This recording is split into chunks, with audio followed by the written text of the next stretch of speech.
السلام علیکم، میں ہوں مریم ذیشان، آپ دیکھ رہے ہیں پروگرام تھنک ٹینک۔ میرے ساتھ موجود ہیں سلمان غنی صاحب، ڈاکٹر حسن عسکری صاحب، رسول بخش رئیس صاحب اور رشید صاحب۔ ناظرین، ملک اس وقت سیاسی اور معاشی دونوں بحرانوں سے گزر رہا ہے اور ایسے میں کوئی بھی فریق اپنے موقف سے پیچھے ہٹنے اور لچک دکھانے کو تیار نہیں۔ معلوم ایسے ہوتا ہے کہ ہر ایک کو یہی لگتا ہے کہ اگر وہ لچک دکھائے گا تو اس میں اس کی ہار ہے۔ ایسے میں کہنے والے کہہ رہے ہیں اور لکھنے والے لکھ رہے ہیں کہ اگر پی ٹی آئی اپنے مشکل ترین دور سے گزر رہی ہے تو حکومت کے لیے بھی سب اچھا نہیں ہے۔ اگر حکومتی معاملات کو دیکھا جائے اور معاشی صورتحال کو دیکھا جائے تو وہ بھی ابھی تک ٹیک آف کرنے میں کامیاب نظر نہیں آ رہے۔ تو صورتحال ہے کیا اور اس کا حل کیا نکلے گا، یہ جاننے کی کوشش کرتے ہیں۔ سلمان صاحب، آپ کی آج وزیر اعظم شہباز شریف صاحب سے ملاقات بھی ہوئی ہے، ان کی باڈی لینگویج کیا بتا رہی ہے؟ کیا واقعی حکومتی حلقوں میں بھی پریشانی دکھائی دے رہی ہے؟ دیکھیں، اگر آپ پاکستان کی سیاست کا جائزہ لیں تو پاکستان کے سیاسی محاذ پر ایک ٹکراؤ ہے، ایک تناؤ ہے، الزام تراشی ہے، کردار کشی ہے، اور اس صورتحال کا اگر کسی کو نقصان ہوا ہے تو یہ پاکستان کو ہوا ہے، پاکستان کی معیشت کو ہوا ہے۔ ہاں، آج ہماری پرائم منسٹر سے ملاقات ہوئی ہے اور ایک بات جو انہوں نے بڑی یکسوئی کے ساتھ کہی ہے کہ کم از کم ہمیں معاشی معاملات پہ تو یکجا ہونا چاہیے۔ اور دیکھیں، جب ہم یہ کہتے ہیں کہ جی پرائم منسٹر یہ بات کہہ رہے ہیں تو یہ مفاہمت، یہ مذاکرات، یہ ڈائلاگ عمل، اس میں بنیادی ذمہ داری ہمیشہ حکومتوں کی ہوتی ہے۔ حکومت پریشان لگی آپ کو؟ دیکھیں، مجھے ان کا اس حوالے سے، معاشی صورتحال کے حوالے سے انہوں نے ضرور کہا ہے کہ ہم ایک کامیاب دورہ کر کے آئے چین کا، اور چین میں خود چونکہ وہاں پر گیا ہوں، وہاں پر 3-4 چیزیں بڑی امپورٹنٹ تھی پاکستان کے حوالے سے جو بڑی خوش آئند ہیں کہ 3 بریفنگز خارجہ آفس میں ہوئی ہیں، وہاں کے بڑے اداروں کے ذمہ داران سے ملاقاتیں ہوئی ہیں، سب یکسو ہیں، ایک ہی بات کرتے ہیں، جی پاکستان سے دوستی، پاکستان کی معاشی مضبوطی، سی پیک کا عمل، اور ایک غیر معمولی بات وہ سمجھتے ہیں کہ پاکستان کی پولیٹیکل لیڈرشپ اور پاکستان کی عسکری لیڈرشپ اگر چین سے معاملات اور تعلقات کے حوالے سے سب سے زیادہ یکسو ہے تو یہ ہے، یہ ان کے لیے بڑا خوش آئند ہے۔ لیکن چین تو ہمارے ساتھ شروع سے مخلص ہے، یہ آپ بھی کہتے ہیں، سی پیک کے معاملات یہاں سے تاخیر کا شکار ہوئے تھے۔ یہ بات ایگزیکٹلی جیسے آپ کہہ رہی ہے، میں نے ان سے پوچھا کہ جی وہاں پر تو یہ رہے ہیں پاکستان کے حوالے سے، پاکستان کی حکومت کے حوالے سے، جناب ہمیں بتایا جائے کہ ہم کہاں کھڑے ہیں، جس پہ انہوں نے کہا کہ جی بات یہ کہ اس ایشو پہ ہمیں یکجا ہونا پڑے گا، اور اگر یکجا نہیں ہوں گے تو پھر یہ اس نقصان کے سارے ذمہ دار ہوں گے۔ آپ نے کہا کہ باڈی لینگویج، دیکھیں پرائم منسٹر پاکستان کا ذمہ دار ہے، ہر حوالے سے جواب دہ پاکستان کا پرائم منسٹر ہے، اور جس صورتحال سے مریم ہم گزر رہے ہیں یہ پاکستان کے 24 کروڑ عوام بھگت رہے ہیں، اور یہ جو پولیٹیکل لیڈرشپ ہوتی ہے یہ ملکوں کے اندر، معاشروں کے اندر یہ یکجہتی لاتی ہے، یہ اتحاد پیدا کرتی ہے، یہ امید لاتی ہے، آس پیدا کرتی ہے۔ آج آپ کو اگر امید اور آس پیدا نہیں ہوتی نظر آ رہی، پاکستان کی نوجوان نسل کے اندر نفرت ہے، بے چینی ہے، بے یقینی ہے، اس غیر یقینی کی صورتحال کے اندر کیا ہم ٹیک آف کر پائیں گے؟ یہی بات ہم نے پرائم منسٹر سے پوچھی، اور پرائم منسٹر اس حوالے سے ضرور پریشان تھے کہ اتنا بڑا دورہ کرنے کے بعد ہم ٹیک آف کرنے کی پوزیشن میں آئے تو یہاں پر وہی دھرنے، وہی ایک تناؤ، پھر دہشت گردی کا عمل۔ اور اس حوالے سے دیکھیں، میں سمجھتا ہوں کہ دوست وہ ہوتا ہے جب وہ آپ کے پرابلم سمجھے۔ ہم نے وہاں پر چین کے ذمہ داران سے پوچھا کہ ہمیں ایسی اطلاعات مل رہی ہیں کہ چین یہ چاہتا ہے کہ جی یہاں پر جو ان کے پروجیکٹس ہیں، ان کے انجینئرز ہیں، ان کے لوگ ہیں، ان کے سیکورٹی بندوبست بھی چین خود کرے۔ انہوں نے کہا کہ قطعاً ایسی بات نہیں ہے، پاکستان کی فوج پر، پاکستان کی حکومت پر ہمیں اعتماد بھی ہے اور اعتبار بھی ہے۔ پاکستان کو امبیرس نہیں ہونے دینا چاہتے۔ اندرونی معاملات پر پریشان ہے تو اس کے حل کے لیے کوشاں دکھائی کیوں نہیں دے رہے؟ دیکھیں، اس میں یہی بات کہتا ہوں کہ آپ پارلیمنٹ کے پلیٹ فارم کو بروئے کار لائیں۔ میں یہ بات وہاں بھی کہی ہے، یہاں بھی کہی ہے کہ ہم کہاں کھڑے ہیں، اور میں سمجھتا ہوں کہ جب تک پاکستان کے اندر کچھ ایشوز پہ اتفاق رائے نہیں ہوتا، اور سب سے اہم سارے کہتے ہیں جی معاشی چیلنج بہت بڑا چیلنج ہے، اس سے پہلے پاکستان کی معیشت پر سیاست نہیں ہوتی تھی، یہ پچھلے 5-7-10 سال کے اندر معیشت پر سیاست ہو رہی ہے۔ سیاست کا بیڑا گرد تو ہونا ہی تھا اور معیشت کا بھی ہو گیا، اور آج پاکستان کے 24 کروڑ عوام مسائل زدہ ہیں، مہنگائی زدہ ہیں، اور کوئی ان کو جواب دہ نہیں ہے۔ میں سمجھتا ہوں کہ جو جمہوریت عوام کو ڈلیور نہ کر پائے، جو ان لوگوں کی زندگیوں میں اطمینان نہ لے کے آئے، اس جمہوریت کے آگے بہت بڑا ایک سوالیہ نشان ہے۔ بڑی وجہ ہے کہ سیاسی استحکام نہیں ہے، معاشی استحکام نہیں ہے۔ ڈاکٹر صاحب، سیاسی محاذ پر ٹکراؤ اور تکرار کی کیفیت، اس کا حل کیا ہے؟ کوئی حل نہیں ہے، اس لیے کہ حل تو اس وقت ملتا ہے جب آپ حل کرنا چاہیں۔ بات یہ ہے کہ جب ضد یہ ہو کہ میں نے اقتدار میں رہنا ہے، اگر میں اپوزیشن میں ہوں تو میں نے اقتدار والے کی چھٹی کروانی ہے، تو یہ اگر تنگ نظری کا رویہ ہے، ظرف چھوٹا ہے. پرابلم کرائسس ہمارے یہاں لیڈرشپ کا ہے، اور اس کی وجہ یہ ہے کہ جو موجودہ پاکستان کی لیڈرشپ ہے، جس طریقے سے یہ اہم مقامات پہ پہنچے ہیں، اس ٹریننگ سے نہیں گزرے جس سے گزر کر لوگ بڑے مقامات پہ پہنچتے ہیں. دیکھیں نا آج کل کیا ریکروٹمنٹ، دیکھیں نا لیڈرشپ کہاں سے آئی ہے آپ کو. لیڈرشپ 1985 کے بعد کی یہ لیڈرشپ ہے جو اس وقت پاکستان میں رول کر رہی ہے، اور 1985 کے بعد لیڈرشپ جو ہے اپنی سٹرگل سے نہیں آئی ہے، بلکہ وہ مختلف طریقوں سے بڑی تیزی سے اوپر کی طرف گئی ہے. اسے میں کہتا ہوں نا کہ ایک تو ہوتا ہے گریجویٹ کرنا، آپ چھوٹے لیول سے بڑے لیول پہ، آپ ڈسٹرکٹ لیول ہے، آپ اس کے بعد آپ پروونشل لیول ہے، اس کے بعد آپ نیشنل لیول پہ آتے ہیں، اسی طرح پارٹیز میں، اسی طرح گورنمنٹ میں. دوسرا ہوتا یہ ہے کہ آپ ڈسٹرکٹ یا تحصیل لیول پہ بیٹھے ہوئے ہیں، سڈنلی آپ پارٹی میں اہم ہو جاتے ہیں اور سڈنلی آپ اوپر پہنچ جاتے ہیں. تو اس کا مطلب یہ ہے کہ آپ میں وہ تجربہ نہیں ہے جو کرائسس کو ڈیل کرتے ہیں. آپ نیشنل ایشوز کو بھی لوکل ایشوز کی طرح ڈیل کرنا چاہتے ہیں، جہاں ظرف چھوٹا ہوتا ہے، جہاں ایک دوسرے کے خلاف نفرت ہوتی ہے، اپنے مخالف کو ایلیمینیٹ کرنا چاہتے ہیں. تو آج کل کیا ہے، آپ کے پاس پیسہ ہے. آج کل پیسہ کس کے پاس ہے؟ یہ جو یہ کالونیاں، یہ سوسائٹیاں بنا رہے ہیں، اس سے پہلے آپ کے پاس ایک کیٹیگری پیسے کی آئی تھی جنہوں نے پاکستان کے لیبر کو باہر بھیجا.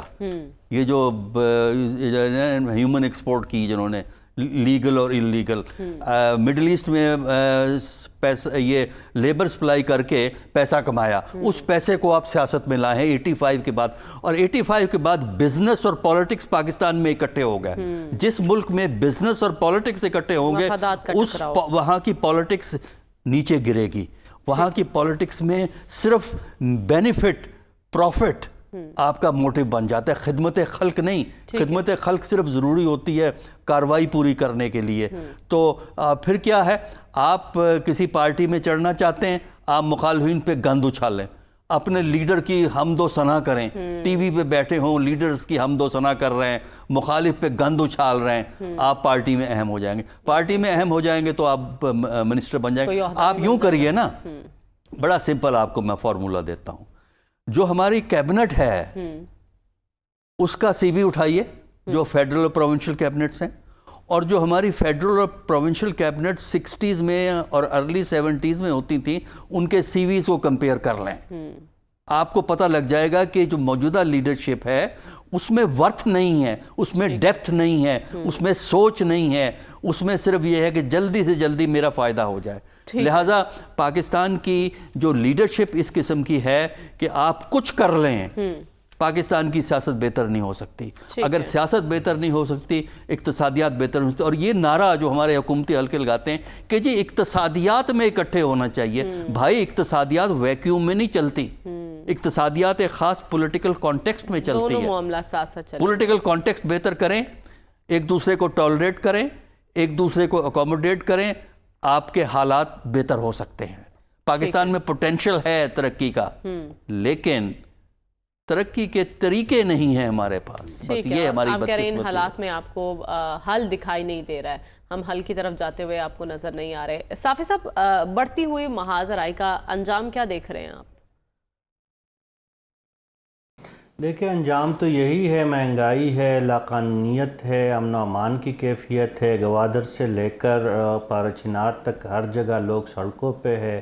حکومت کمزور تصور کر رہی ہے اپنے آپ کو، ریاست کو مسائل درپیش ہے، عوام کو مشکلات کا سامنا ہے. یہ سارے جو ہے اس مہاجرائی کے نتیجہ ہے، اور جو ہم میں ایک دوسرے کو برداشت کرنے کا سلیقہ اور طریقہ اور حوصلہ نہیں ہے. اور اسپیشلی جو سیاسی لیڈرشپ ہے، جب وہ ایک دوسرے سے اتنے متنفر ہے کہ ایک دوسرے کا نام تک وہ نفرت سے لیتے ہیں، حقارت سے لیتے ہیں، تو پھر اس کے نتائج تو یہی نکلنے ہیں. لیکن یہ ملک، اس ملک نے تو آگے بڑھنا ہے. اس ملک میں ہم نے کچھ ایسی آوازیں بھی ہے جو اس نظام کے خلاف ہے، جو اس سسٹم کے خلاف ہے، جو اس عمل کے خلاف ہے. ان آوازوں کو ہمیں پذیرائی بخشنی ہوگی. ابھی بات کی گئی کہ جو زیادہ بد زبان ہو وہ سیاست پہ آگے بڑھتا ہے. میرے خیال میں تمام سیاسی جماعتوں پہ یہ فارمولہ لاگو نہیں ہوتا. یہ ہمارے ادھر پڑوس میں 9-10 دنوں سے ایک جماعت بیٹھی ہوئی ہے ایک عوامی مسئلے کے لیے، انتہائی تہذیب اور تمدن کے دائرے میں رہتے ہوئے وہ ایک اہم مسئلے پہ حکومت کو پریشان کر رہی ہے، لیکن گالم گلوچ ہم نے ان سے نہیں سنا، انہوں نے کسی پہ دشنام ترازیہ نہیں کی. ہم نے اور دھرنے بھی بحیثیت صحافی یہاں پہ کور کی ہے، اس میں کیا کچھ نہیں اتارا.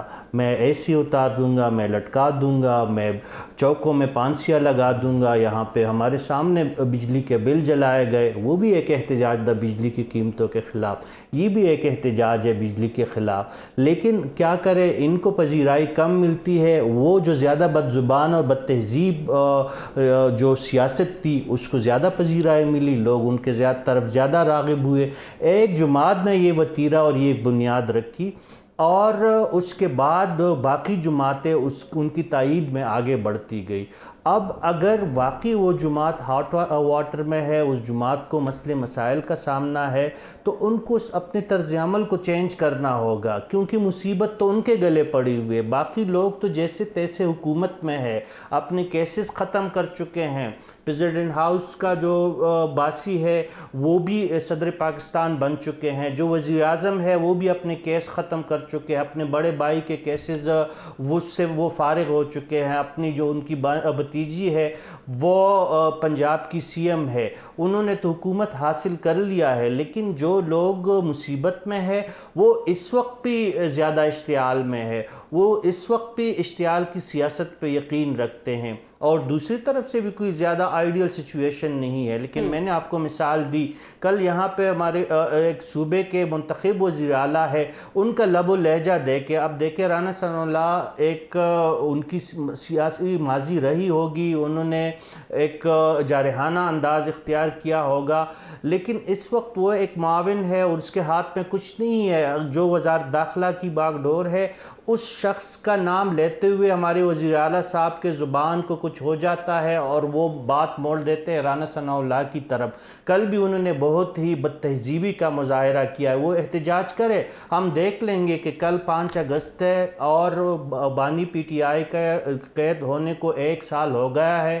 ثوابی میں جلسہ بھی ہے نا صافی صاحب، اس جلسے کے حوالے سے کیا تیاریاں ہیں؟ جی میں اسی جلسے کی تیاریوں کے سلسلے میں وہ گالم گلوچ ہی کر رہے ہیں. ان کے سب سے زیادہ بڑی تیاری یہ ہے کہ وہ گالم گلوچ کر رہے ہیں اور کوئی اور نہیں کر رہا ہے. ایک صوبے کا منتخب چیف ایگزیکٹو کر رہا ہے.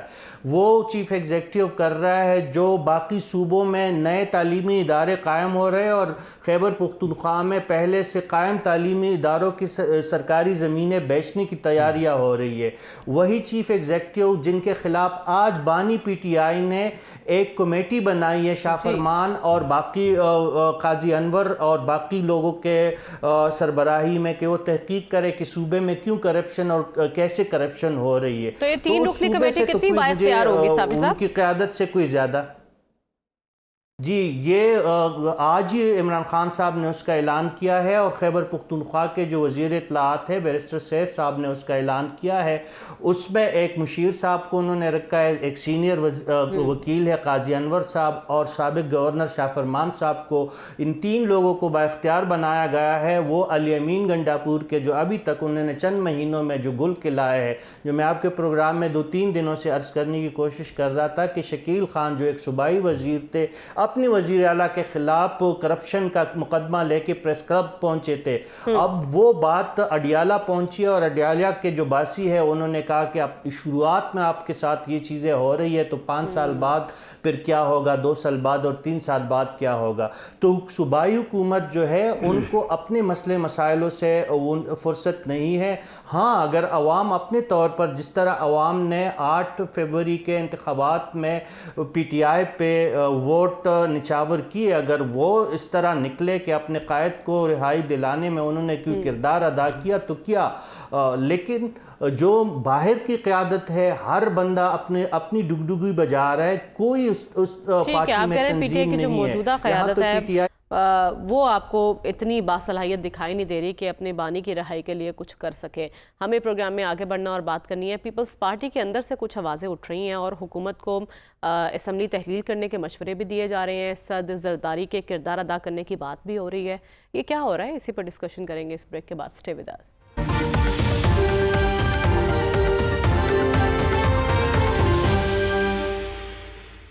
ویلکم بیک ناظرین۔ پیپلز پارٹی پارلیمنٹیرین کے سیکرٹری جنرل نیر حسین بخاری صاحب کہہ رہے ہیں کہ اگر حکومت کو کوئی خطرہ ہے تو وہ ہم سے شیئر کیوں نہیں کر رہی۔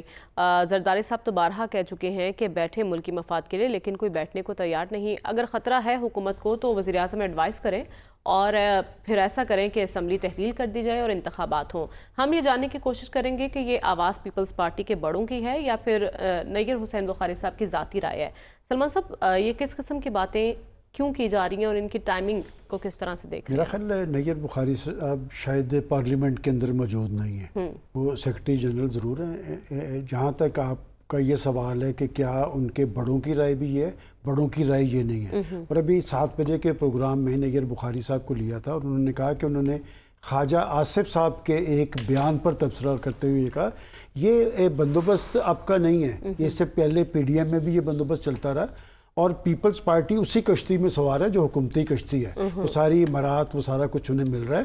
تو باقی یہ ہے کہ یہ مخلوط حکومتیں چلانی بہت مشکل کام ہوتا ہے۔ لیکن پیپلز پارٹی فاصلے پر دکھائی دے رہی ہے تو اس حکومت دیکھیں بات یہ کہ ذرا نیر بخاری صاحب نے جو بیان دیا ہے پیپلز پارٹی بلاول بھٹو زرداری صاحب سے کہلوا دیں کہ جی اسمبلیاں توڑ دیں، نہیں آصف علی زرداری صاحب سے کہلوا دیں، اس لیے کہ وہ صوبے کے اندر ایک حکمران ہے۔ جب کوئی آدمی خود پارلیمنٹ کا حصہ نہیں ہوتا تو وہ اس طرح کے بیانات دیتا ہے۔ پیپلز پارٹی اس سسٹم کا حصہ بھی ہے، اس بندوبست کا بھی ایک بڑا رول ان کے پاس ہے، لہٰذا میں نہیں سمجھتا کہ وہ ایسی صورتحال کے اندر اسمبلیاں توڑ کے دوبارہ اور پاکستان کی سیاست میں یہ رواج بھی نہیں ہے۔ دنیا کی تاریخ میں جب حکومتیں اگر ناکام ہوتی ہیں تو وہ عوام سے رجوع کرتی ہیں، اور جہاں پر کہا جاتا ہے کہ جی میں عوام کے پاس چلا جاؤں گا، اس وقت تک نہیں جاتے جب تک ٹھڈے مار کے نہ کسی کو نکالا جائے۔ بات یہ کہ حکومتیں کارکردگی کے ساتھ مشروط ہوتی ہیں، تو کیا پیپلز پارٹی سندھ میں ڈیلیور کر پائے رہی ہے جو مسلم لیگ نون مرکز میں نہیں کر پا رہی؟ لہٰذا یہ ایک بندوبست ہے، یہ بندوبست چلنا ہے، اور اس حکومت کا ایک بڑا کریڈٹ یہ ہے کہ اس حکومت کے ساتھ فیصلہ ساز بھی ہیں، اور وہ فیصلہ ساز سیاسی حوالے سے نہیں ہیں، وہ معاشی حوالے سے ہیں۔ ماضی کے اندر بھی فیصلہ سازوں کا رول رہا ہے، لیکن اس وقت اگر کوئی ایک بات ون پیج قرار دیا جا سکتا ہے تو وہ چین سے تعلقات کے حوالے سے، سی پیک کے عمل کے حوالے سے، اور پاکستان کی معاشی بحالی اور ترقی کے عمل کے حوالے سے وہ ون پیج لیکن آپ کہہ رہے ہیں جو حکومتی شادی کروائی گئی ہے یہ شادی چلنی ہی چلنی ہے۔ ڈاکٹر صاحب، صدر زرداری کے کردار کی بات ہو رہی ہے اور انہوں نے کہا کہ انہوں نے بارہا کہا ہے کہ بیٹھیں بات کریں، لیکن کوئی بیٹھنے کو تیار نہیں۔ ایوان صدر کا ماضی میں رول رہا ہے، پروفیسر سے یہ پوچھیں کہ کوئی کردار ادا کر رہا ہے؟ ایوان صدر کا کوئی رول ہے؟ دیکھیں صدر کی پاور تو بڑی محدود ہے۔ صدر اگر اس کا پالیٹکس میں کلاؤٹ ہے وہ علیحدہ بات ہے، اس سے ایک آپ کو ایک پولیٹیکل وزن مل جاتا ہے، لیکن ظاہر ہے کہ وہ جو صدر زرداری کا جو وزن ہے وہ پیپل پارٹی کے اندر ہے۔ زیادہ تعلقات آج کل اچھے ہیں پی ایم ایل این سے، اپوزیشن میں تو کوئی ان کا اتنا زیادہ کلاؤٹ ہو نہیں سکتا کیونکہ تعلقات ہی نہیں رکھتے۔ پرابلم ہماری یہ ہو گئی ہے جو ہمارے عہدے دار ہیں وہ اپنی پارٹی کے فریم ورک سے باہر نکل ہی نہیں پاتے۔ مثلا یہ جو بات کہی ہے نیر بخاری صاحب نے، یہ ان کی ذاتی رائے ہوگی کہ پارلیمنٹ توڑ دی جائے، لیکن ان کو ریزرویشنز ہیں۔ مثلا گورنر پنجاب کی سٹیٹمنٹس آپ کو مل جاتی ہیں جس میں انہوں نے یہ کہا کہ ہم سے پوچھا نہیں جاتا۔ بات یہ ہے کہ کچھ تو چیزیں گورنمنٹ کی ایڈمنسٹریشن کی روٹین کی ہوتی ہیں، اس کے لیے ضروری نہیں ہے کہ ہر بات کے لیے آپ اپنے پارٹنر سے جا کے پوچھیں کہ ہاں جی وہ اس کو فلاں کام کرنا ہے، ہم سے وہ ملنے آیا ہے باہر سے، ملیں کہ نہ ملیں، اس طرح نہیں ہے۔ صرف آپ پالیسی میٹرز پہ کنسلٹ کرتے ہیں اور ڈیٹیل پہ نہیں آپ کرتے۔ ڈیٹیل میں ڈسکریشن اس کا ہوتا ہے جس کی گورنمنٹ ہے، جو پی ایم ایل این اس وقت لیڈ کر رہی ہے۔ باقی رہا پی پی پی کا اسٹریٹجی جو ہمیں نظر آتی ہے کہ اپنے آپ کو ڈسٹنس پہ رکھو تاکہ جو حکومت کی پرابلمز ہیں اس کا بلیم ہم پہ نہ آئے. مثلا یہ بجلی کے بل ہیں, مہنگائی ہے, ٹھیک ہے, کارکردگی کا مسئلہ ان پر رہے, ہم پر نہ آئے. ٹھیک ہے, اسی معاملے فائدہ ہم اٹھا کو لیں. مزید بھی بڑھائیں گے, لیکن اس بریک کے بعد اسٹے ود اس.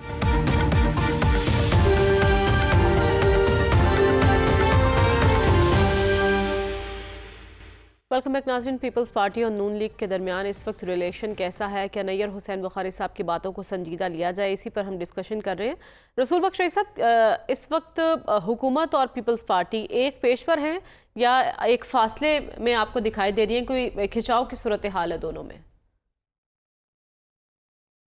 میرا خیال ہے کہ بنیادی باتوں پہ تو کوئی اختلاف نہیں ہے کہ جو معاہدے ان کے درمیان میں ہوئے ہیں ان کے مطابق ہی نظام سیاست کا چل رہا ہے. ان کا اتحاد بالکل برقرار ہے. یہ اس قسم کے بیانات میں سمجھتا ہوں کہ نہ ان کے سر ہوتے ہیں نہ پاؤں ہوتے ہیں, اور ان کو زیادہ اہمیت تو ملنی نہیں چاہیے. لیکن حالات جس طریقے سے حکومت کے جا رہے ہیں تو اس میں ایسے بیانات کو بھی ذرا سنجیدہ لیا جاتا ہے.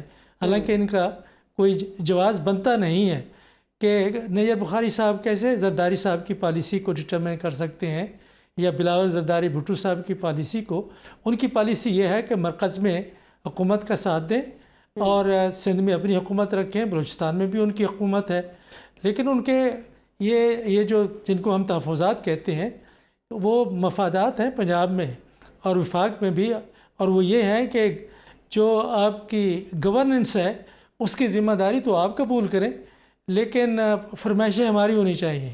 وہ فرمائشیں یہ ہیں کہ ضلعی انتظامیہ, مختلف محکموں میں تبادلے, تعیناتیاں, یہ اس میں ہمارا حصہ بھی ڈالنا چاہیے. تو ایسا کرنے کے لیے میرا خیال ہے کہ مسلم لیگ نون کو سوچنا چاہیے کہ کیا وہ ایسا کر کے اپنی ساکھ کو برقرار رکھ سکیں گے یا نہیں. تو اس وقت تک تو مسلم لیگ کی پالیسی یہ لگتی ہے کہ بنیادی باتوں پر اتحاد جاری رہنا چاہیے, لیکن جہاں تک گورننس کا تعلق ہے اس میں شرکت داری اس وقت تک تو نہیں بنتی جب تک کہ وہ وفاقی حکومت میں خود موجود نہ ہوں. اور ظاہر ہے کہ جو وفاقی وزارتیں ان کے پاس ہوں گی ان کی ذمہ داری ان کے پاس ہوگی. اصل مسئلہ ان کا پنجاب میں ہے جہاں پہ ان کی دال نہیں گل رہی, تو اس لیے اس قسم کے بیانات کبھی گورنر صاحب دے دیتے ہیں اور اپنی اہمیت جتلانے کے لیے کہ ہم بھی کچھ ہیں, وہ بھی مختلف وفود سے باتیں کرتے رہتے ہیں اور بیانات داغتے رہتے ہیں. میرا پوائنٹ بھی یہی ہے کہ گلے شکوے جاری رہتے ہیں, چاہے سلیم حیدر صاحب کے بیانات اٹھا کے دیکھ لیں یا فیصل کریم کنڈی صاحب کے بیانات دیکھ لیں. مسئلہ یہ ہے کہ پیپلز پارٹی کی پالیسی ابھی تک واضح نہیں ہو رہی. جو قیادت ہے ان کی جانب سے ان رہنماؤں کو ایسا کوئی پالیسی بیان نہیں دیا جا رہا کہ آپ نے حکومت کے خلاف ایسی کوئی بات نہیں کرنی. صافی صاحب, زرداری صاحب بھی خاموش ہیں, بلاول صاحب بھی غائب نظر آ رہے ہیں, ہو کیا رہا ہے؟ دیکھیے, پیپلز پارٹی مجبوراً یا مصلحتاً اس حکومت اور اس سیٹ اپ کے ساتھ ہے, لیکن جس طرح کہا گیا کہ وہ حکومت میں رہنا بھی چاہتی ہے اور حکومت پہ تنقید بھی دبے الفاظ میں کرتی رہتی ہے. نیئر حسین بخاری صاحب چیئرمین سینٹ رہے ہیں, پیپلز پارٹی کے انتہائی سینئر رہنما ہے. ان کا بیان کوئی اس طرح ہم ان کو ہلکا ہمیں نہیں لینا چاہیے. وہ زرداری صاحب اور بلاول بھٹو صاحب کے مشورے کے بغیر کوئی بیان جاری نہیں کرتے, اور یہ بیان پہلا بیان نہیں ہے جو پیپلز پارٹی کی جانب سے سامنے آیا ہے. اس سے پہلے تاج حیدر صاحب جیسے سینئر رہنما یہ بات لگ بھگ مختلف الفاظ میں کہہ چکے ہیں. شہری امان صاحبہ کی بیانات وہ بھی ریکارڈ پہ ہیں. اس کے علاوہ آپ جو گورنر پنجاب ہے جو پیپلز پارٹی سے ہیں ان کے بیانات ہمارے سامنے ہیں. اور سب سے بڑی بات ہم کیوں بھول جاتے ہیں کہ زرداری صاحب نے یہ نہیں کہا ہے کہ جو ہم اگر بنا سکتے ہیں تو گرا بھی سکتے ہیں. ایک سوچ تو پیپلز پارٹی کے اندر موجود ہے کہ یہ حکومت جو ہے ان کی بیساکھیوں پہ کڑی ہے, اور واقعی پیپلز پارٹی کا ایک بہت بڑا رول ہے. اور پیپلز پارٹی کے یہ جو بیانات ہوتے ہیں اس کی ٹائمنگ بڑی اہم ہوتی ہے. اسلام آباد میں یہ بات زیر گردش ہے کہ کل جو حکومت شاید اور غالباً جو الیکشن ایکٹ ترمیمی بل ہے وہ پارلیمان سے قومی اسمبلی سے پاس کرنے جا رہی ہے, اور ایسے موقع پر پیپلز پارٹی اپنے آپ کو ایک فاصلے پہ رکھنے کے لیے یہ اپنے سینئر رہنماؤں کے حوالے سے اس قسم کے بیانات جاری کرتی ہے، لیکن مجبوری ان کی یہ ہے کہ وہ کل کی حکومت سے علیحدگی بھی اختیار نہیں کر سکتی، کیونکہ میں آپ کے پروگرام میں پہلے ہی بتا چکا ہوں کہ یہ اپنی سیاست کو گروی رکھ چکے ہیں، ان کا اختیار اپنی ہی جماعت پہ بہت محدود ہو چکا ہے۔ زرداری صاحب کو تو مفاہمت کا بادشاہ بھی کہا جاتا ہے، تو پھر ملکی حالات کے لیے، ملکی مفاد کے لیے وہ مفاہمت کی کوشش کرتے ہوئے کیوں دکھائی نہیں دے رہے؟ نیر بخاری صاحب کہہ رہے ہیں کہ وہ بارہا کہہ چکے ہیں کہ بیٹھیں، یہی تو مفاہمت ہے مریم جی، یہی تو مفاہمت ہے جو زرداری صاحب اس وقت بغیر کوئی ظاہر کیے کر رہے ہیں۔ دیکھیں اس وقت اگر زرداری صاحب کچھ بولے تو وہ کس طرح بولیں گے؟ اڈیالہ کے باسی جس سے بات کرنا چاہتے ہیں وہاں پہ تو زرداری صاحب کی نہیں چلتی، اگر ہاں محمود خان اچکزئی صاحب کو کوئی اختیار دیا جاتا ہے اور بااختیار کیا جاتا ہے تو اس صورت میں پھر زرداری صاحب کا کوئی کردار بن سکتا ہے۔